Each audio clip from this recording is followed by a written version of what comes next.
করাপশনের ক্ষেত্রে জিরো টলারেন্সের নীতি বারে বারে নির্বাচন চলাকালীন আমাদের পক্ষ থেকে বলা হয়েছে। এমনকি ভারতীয় জনতা পার্টির সংকল্পপত্র সেক্ষেত্রেও আমরা বলেছি প্রাতিষ্ঠানিক দুর্নীতির ক্ষেত্রে ব্যবস্থা হবে। আগামী ক্যাবিনেটে হয়তো এই বিষয়ে সিদ্ধান্ত কিছু নেব। সিবিআইর 4টি মামলা গত 4 বছর আগের মুখ্যমন্ত্রী, স্বরাষ্ট্রমন্ত্রী বিধায় আটকে রেখেছিলেন।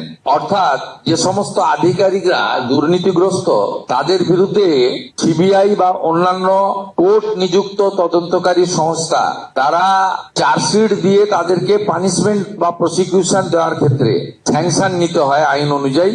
বিদায়ী সরকার এবং বিদায়ী সরকারের মুখ্যমন্ত্রী তথা স্বরাষ্ট্রমন্ত্রী এই স্যাংশন আটকে রেখেছিলেন দুর্নীতিগ্রস্ত আমলা এবং আধিকারিকদের বাঁচানোর জন্য।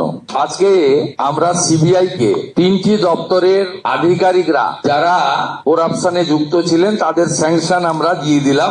এটাতে এডুকেশন ডিপার্টমেন্টের টিচার রিক্রুটমেন্ট স্ক্যাম রয়েছে, মিউনিসিপ্যাল অ্যাফেয়ার্স ডিপার্টমেন্টের মিউনিসিপ্যাল রিক্রুটমেন্ট স্ক্যাম রয়েছে এবং কোঅপারেটিভের ক্ষেত্রে সমবায় দপ্তরের ক্ষেত্রে কিছু কোর্টের আদেশে যে তদন্ত হচ্ছিল কিছু আধিকারিক তারা যুক্ত আছেন, তাদের বিরুদ্ধে প্রসিকিউশনের স্যাংশন যা বিগত সরকার দুর্নীতিগ্রস্ত আধিকারিক আমলাদের আড়াল করার জন্য 4 বছর আটকে রেখেছিল আমরা আজকে সেটা দিয়ে দিলাম।